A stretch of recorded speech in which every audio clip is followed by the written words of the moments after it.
Our names are Diana Nixon and Michelle Luhr. Today we will base our short on the image that is now internationally known as the Hooded Man. This image was released to the public 10 years ago and remains now a reference to the concept of torture. It came to the public's attention in early 2004, beginning with United States Department of Defense announcements. In April 2004, articles describing the abuse, including pictures showing military personnel appearing to abuse prisoners, came to wide public attention when a 60 Minutes 2 news report on April 28th and an article by Seymour M. Hersh in the New Yorker magazine on April 30th reported the story. The news segment had been delayed by 2 weeks at the request of the Department of Defense. After learning that the New Yorker magazine planned to publish an article and photographs on the topic in its next issue, CBS proceeded to broadcast its report on April 28th. This short video, aired to the public in May 2009 in an SBS Dateline program, addresses the issues related with this image and many other images similar. These are the photos the American government doesn't want you to see. While researching a story on guards at Abu Ghraib, I obtained a copy of the unreleased photographs and videos.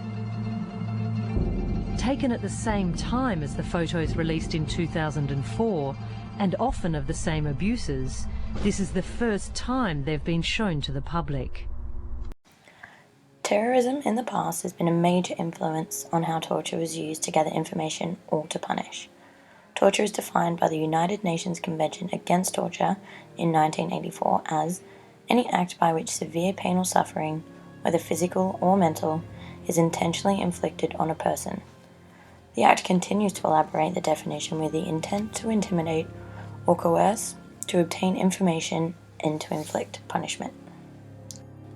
Many states agreed on the absolute prohibition against torture to support the United Nations Convention Against Torture and other cruel, inhumane, or degrading treatment or punishment. The Convention Against Torture was adopted by the General Assembly on the 10th of December 1984, and as of September 11, 2004, 136 states have ratified the Convention. 56 of these recognize the competence of the UN Committee Against Torture. The Convention prohibits torture as it violates the inherent dignity of the human person. The Convention also emphasizes that no exceptional circumstances whatsoever, whether a state of war or a threat of war, internal political instability, or any other public emergency, may be evoked as a justification of torture. As of late, due to the horrific incident on September 11, 2001, where terrorists linked to Al-Qaeda hijacked aeroplanes and hit a number of high-profile targets in the United States, terrorism has strongly been linked to torture. This incident also raised the debate of if torture is acceptable or justifiable. After this terrorist attack, the President George W. Bush declared a war on terror that involved 2 hot wars in Afghanistan and Iraq.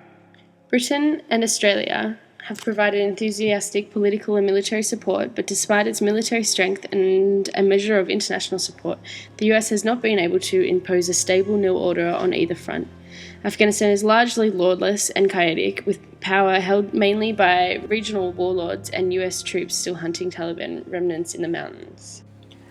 The US and its allies have been taking prisoners. Most of them are suspected terrorists or suspected criminals and are interrogated for what is called actionable intelligence. Actionable intelligence is the information that can actually be used to hunt down terrorists and prevent further attacks on coalition forces abroad and civilian targets in Western countries. It was not until 2004 that any images or information were released in the public view of the US military personnel torturing detainees.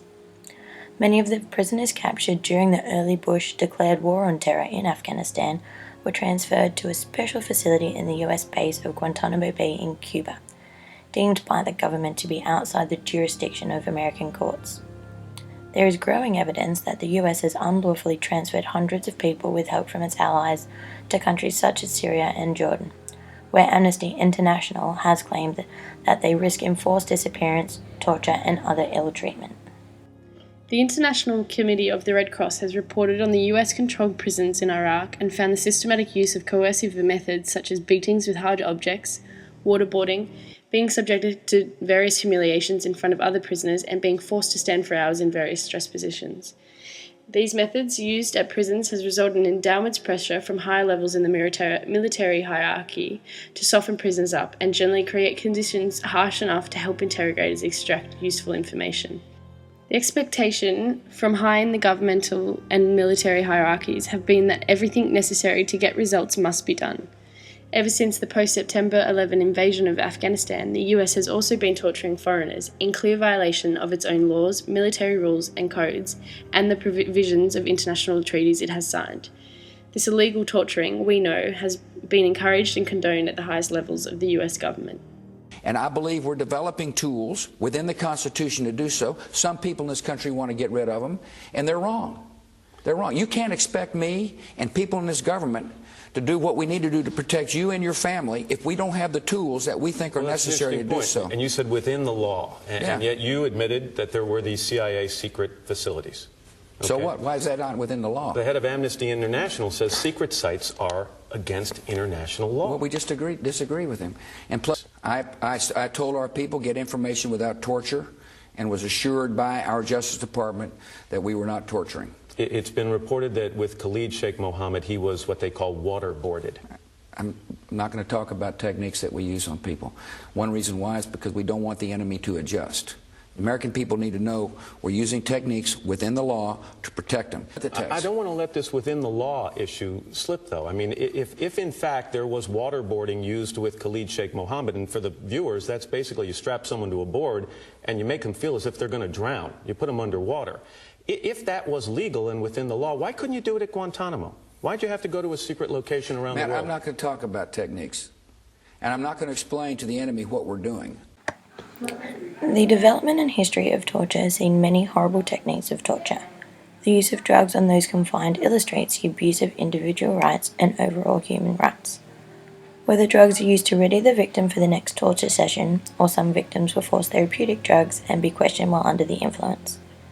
Any information obtained in these intense sessions were viable in investigations. This was particularly used in the Soviet Union. All forms of torture where excessive suffering is inflicted leads to physical and mental deterioration as the victim is left physically and emotionally exhausted. The United Nations Voluntary Fund for Victims of Torture was established in 1981 to give humanitarian, legal and financial aid to individuals whose human rights has been severely violated as a result of torture. The protection and aid offered to the torture victims and their families include social assistance and training programs to address the needs of the victim.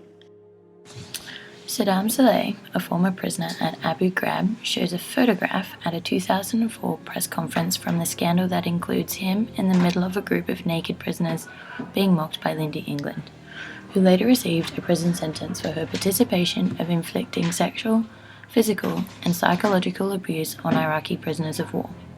She was sentenced to 3 years in prison and received a dishonorable discharge from the US military. Photographic images tell stories and as such are often subject to political manipulation. They can be used to serve power, shape consensus, or, as intended here, protest both power and consensus. We believe the concept of torture demonstrates both the ability and the willingness to inflict great amounts of pain to propagate fear, whether inside or outside the bounds of law.